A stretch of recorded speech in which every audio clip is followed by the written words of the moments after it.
کار دی د تعلیم او تربیې لوی مسؤلیت ورونو غواړي همت ورونو. دغه مجلس د همدغه مهمه موضوع دپاره راټول دی او زه وایم چې الله د دغو خلکو مدیرانو چې دغه دپاره کار کوي ډېر اجر ورکړي. زه غواړم چې د دغه مدیریت د ارکانو په باره کې یو څو خبرې درته عرض وکړم چې زما سره خپله زه یو وخت د دې تعلیم و تربیې مسؤل وم.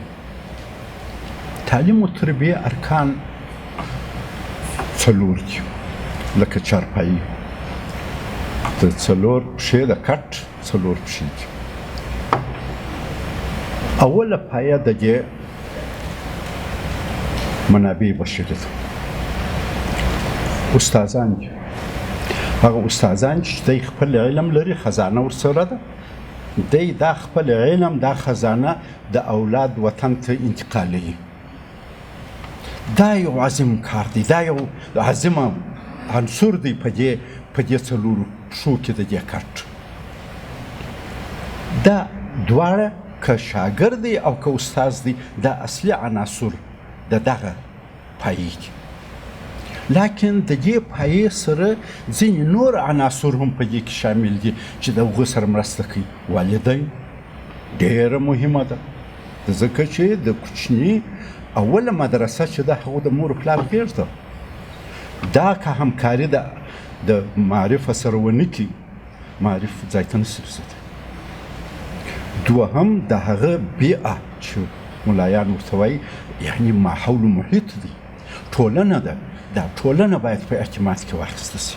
که ټولنه هم همکاري ونه کړي نو د معرف کار ډېر مخته نه ځي. دا څلور سره دا دوه اصلي او دا دوه هم نور معاونین دغه عناصر دي چې دغه تعلیم و تربیې ته شکل ورکوي. خو د دغه مهم عنصر و څنګ ته یو بل عنصر دی چې هغه لوجستیکي دی. دوستانو موټر چلوئ تاسې یا پکښې ناست یاست، دا د موټر ماشین اصلي موټر دی، خو د موټر تیل که نه وي دا موټر نه چلېږي. او که دا موټروان نه وي هم مدیر یې موټروان دی او دا تیل یې لوجستیکي حالت دی. ته به موبایل به وربدلوې، ته به تیل ګورې، ته به ماشین غواړې. دا لوجستیکي دی. ته به ودې تعلیم و تربیې ته تعمیر جوړوې، ته به کتابتون جوړوې، ته به کمپیوټر ورانیسې فرضاً، ته به کتاب ورته تهیه کړې، ته به لابراتوار ورته تهیه کړې، ته به یعنې ځینې شیان به ته ورته کوې چې هغه دغه استاذ او دغه شاګرد په یوه سالمه فضا کې هغه څه چې په کار دی استاذ یې ورته انتقال کړي او هغه یې واخلي. درېیمه منبع چې هغه ډېره مهمه ده هغه مالي منبع ده. دا ټول شیان استاذ معاش ته ضرورت لري، عیال لري، شاګرد و یو سم میز و چوکۍ ته ضرورت لري، یا حداقل یو فرش ته ضرورت لري، کتابتون کتابو ته ضرورت لري، کمپیوټر رانیولو ته ضرورت لري. مالي منبع به ورته پیدا کوي. دا ځکه چې که سمه مالي منبع نه وي دا هغسې کار نه دی چې که دا فابریکه پروا نه لري، دا شی دې نه وي، پروا نه لري. دا شی ډېر مهم دی چې دا فابریکه انسان جوړوي. ته به دې ته بودیجه ورکوې. څلورمه پایه د دې چې ده هغه فکري پایه ده. ته تعلیم د څه دپاره کوې؟ څه شي دپاره یې کوې؟ څه هدف لرې ځینې؟ ولې د خپل وخت ضایع کوې؟ ولې د دې وطن د اولاد وخت نیسې 20 کاله سبق وایي؟ ولې د پلار و مور سره دې کار وکړي؟ ته دلته د فکر جوړېده کوې، د یو انسان خپله د انسان جوړېده کوې چې خدای دغه ځای ورکړی ته دا ځای ور جوړوې. د ځکه چې علمای کرام وایي چې د عقل د تقویې هغه بنیادي شی علم دی. ته هغه کار کوې.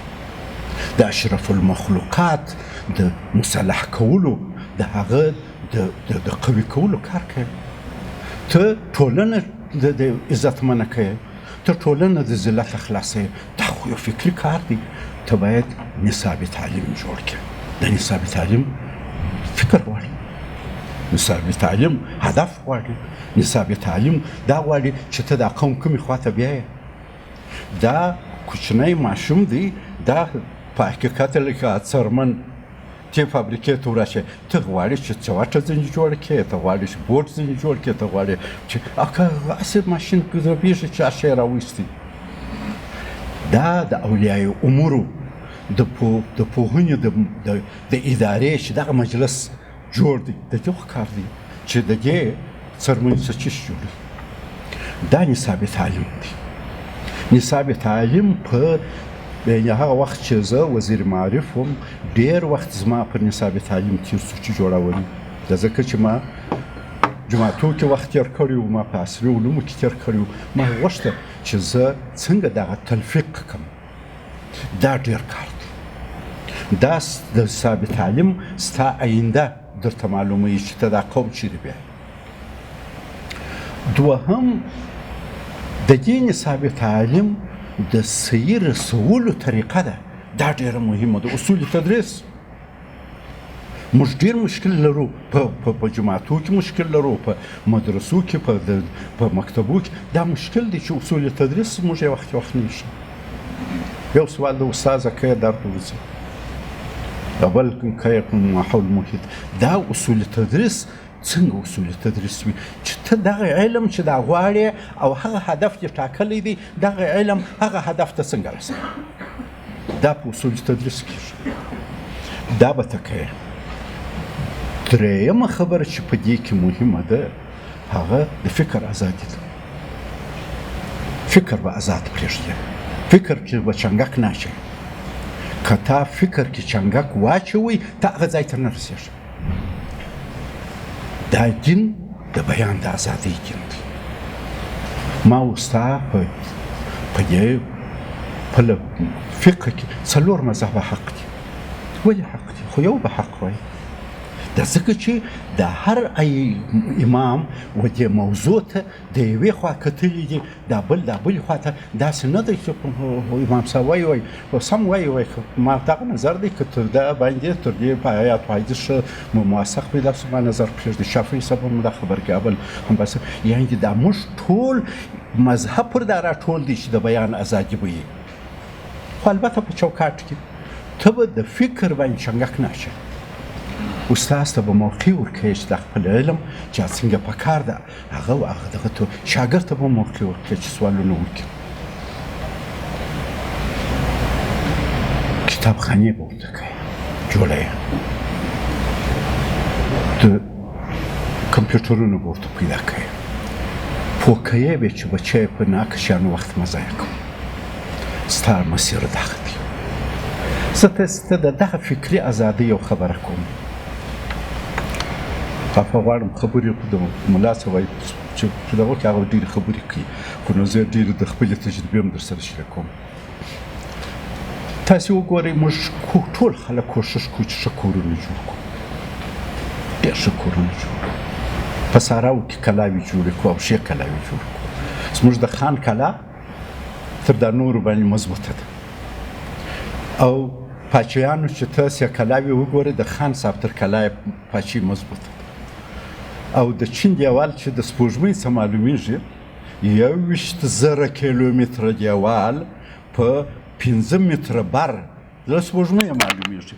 دا د دې دپاره جوړ شوی و چې باچا د تهجم څخه د شمال لخوا وساتي. خو ګورئ چې موږ هر وخت دا غټ کو تعمیرونه جوړوو، موږ هېڅ وخت دا فکر نه کوو چې په دغه ښه تعمیر کې څوک کښېنو. تعمیر جوړوو، په لکو روپۍ په مصرفوو، په میلیونو مصرفوو، ډېر ښایسته یې جوړوو. خو د دې فکر د جوړېدو په وخت کې ډېر کم خلک کوي چې په دغه تعمیر کې به څوک کښېني. آیا ما دغه کس چې دا پکښې کښېنوم دا ما جوړ کړی دی؟ دا یو لوی سوال دی. موږ دا سوال موږ د تعمیر په جوړېدو کې هېڅ وخت دا سوال نه کوو چې زه په دې تعمیر کې څوک کښېنوم او آیا ما دا سړی د دغه لایق جوړ کړی. زموږ مشکل په دا ځای کې دی. احمدشاه بابا د کندهار پر ښار کلا راوګرځول. غټه کلا ما لیدلې وه، ګرده نه وه خو یو څه مې لیدلې وه. موږ پلرو کیسه کوله او خو نو ټول لیدل. وایي احمدشاه بابا چې کلا جوړ کړه مور بیبي ته یې زرغونیانه ته یې وویله ول کلا مې جوړ کړې. هغې ویل بچی د څه دپاره دې جوړه کړې ده؟ ده ورته ویل چې دغسې دښمنان دي را روان دي په